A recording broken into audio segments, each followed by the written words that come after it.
பாமக தலைவர் அன்புமணிதான் என்பதை தேர்தல் ஆணையம் அங்கீகரித்து விட்டதாக அன்புமணி தரப்பு பாமக வழக்கறிஞரான பாலு தெரிவித்திருந்த நிலையில் இது அன்புமணி தரப்பின் 41வது பொய் என ராமதாஸ் தரப்பு பாமக எம்எல்ஏ அருள் பதிலடி கொடுத்துள்ளார். இதனை தற்போது பார்க்கலாம்.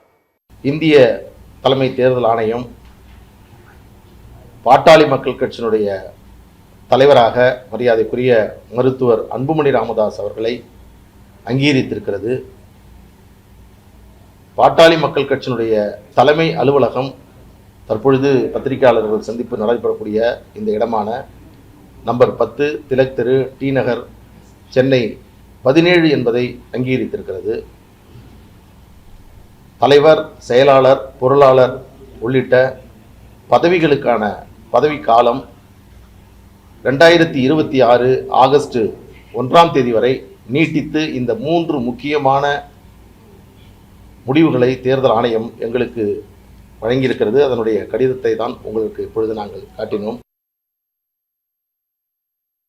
எங்களுக்கு கட்சிக்கு சின்ன வேணும்னு கேட்டிருக்கிறோம். அந்த அடிப்படையில் வழங்கப்பட்ட கடிதம் தான் இது.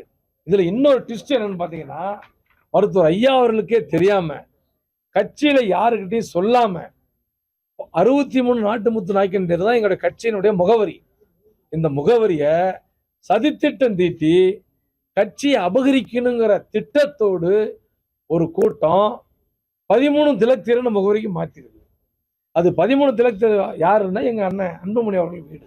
அந்த காரணத்தினால தலைவர் பாட்டாளி மக்கள் கட்சி 63 நாட்டு முத்து நாயக்கன் தெருவுக்கு பதிலாக தலைவர் பாட்டாளி மக்கள் கட்சி 13 திலக் தெரு அந்த முகவரிக்கு போயிருக்குது.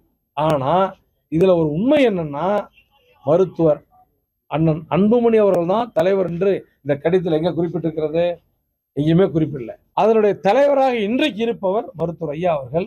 ஆக அந்த கடிதத்தில் ஃபார்ம் ஏ, ஃபார்ம் பில 10A என்படி மாம்பழ சின்னத்தை ஒதுக்குவதற்கு அதிகாரம் பெற்ற ஒரு தலைவர்னா அது மருத்துவர் ஐயா அவர்கள் மட்டும்தான்.